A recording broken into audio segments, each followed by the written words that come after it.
మన సంస్కృతి, మన సాంప్రదాయాలు ఎప్పటికీ మనతోనే ఉండాలి. సబ్స్క్రైబ్ చేయండి తిలక్.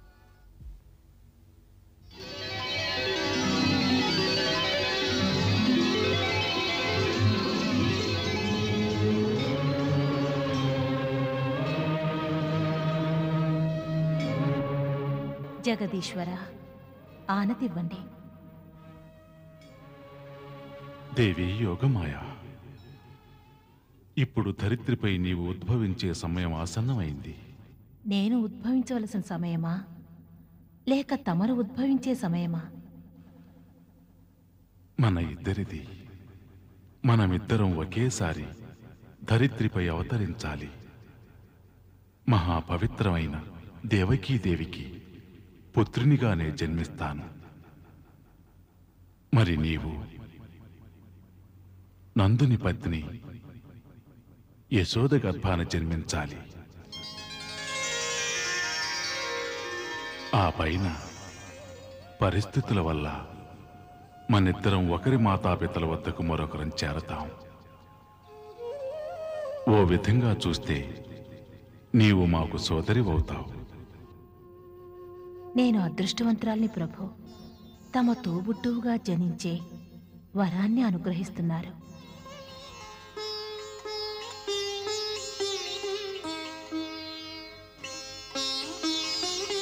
దేవి యోగమాయ, ఎప్పుడైతే నీవు అవతరించి అంతర్ధానమైపోతావో నాటి నుంచి లోకంలోని వారంతా నీకు అనేక చోట్ల మందిరాలు నిర్మించి ప్రతిష్ఠించి పూజిస్తారు. పుడమిపై భక్తులందరూ నిన్ను విభిన్న నామాలతో కొలుస్తూ ఉంటారు. భూలోకంలో భక్తులు నిన్ను దుర్గా, భద్రకాళి, నారాయణి, విజయ, వైష్ణవి, చండిక, శారద, ఈశాని, శ్రీభవాని, అంబ, ఇంకా అంబిక అనే పలు సార్థక నామాలతో పిలుస్తారు.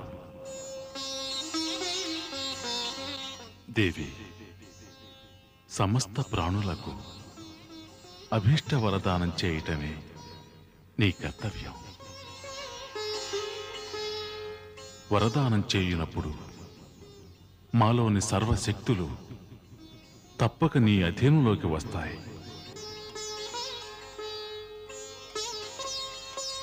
వరప్రదాయిని, మా అభీష్టానికి అనుగుణంగా నీవు ఇప్పుడు ఈ కర్తవ్య పాలన గావించు. ఆజ్ఞ స్వామి.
స్వామి, లేవండి స్వామి. ఏమైంది? ఇంకొక విశేషం. ఏమిటి? మళ్ళీ స్వప్నంలో దేవీమాత దర్శనం దొరికింది. అలాగా? ఈ మారు దేవి ఏం సెలవిచ్చింది? ఏమీ లేదు. మరి ఆ మాత యొక్క హృదయాంతర్భాగం నా ఉదరంలో ప్రవేశించింది. వెంటనే ఆమె ఆశీర్వదించి అదృశ్యురాలైంది. స్వప్నంలో దేవీ దర్శనం పరమ శుభప్రదం. యశోద, ఈ సమయంలోనే నాకు ఒక సుందర స్వప్నం వచ్చింది. ఏమిటది? మరేం లేదు. ఒక చిన్నారి బాలుడు పిల్లన గ్రోవి చేతిలో ఉంచుకుని మన ద్వారాలు తెరుచుకుని లోపలికొచ్చాడు.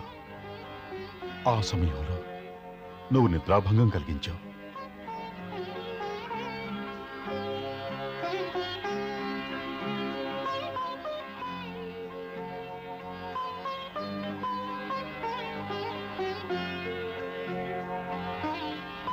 అందమైన కల్పన. కల్పన కాదు యశోద. నాకేమనిపిస్తుందంటే, ఇదంతా నిశ్చితంగా చూస్తుంటే ఇది నీ స్వప్నానికి శుభసూచకం. చిన్నారి బాలుడు పిల్లన గ్రోవి. చిన్నారి బాలుడు పిల్లన గ్రోవి. చిన్నారి బాలుడు పిల్లన గ్రోవి.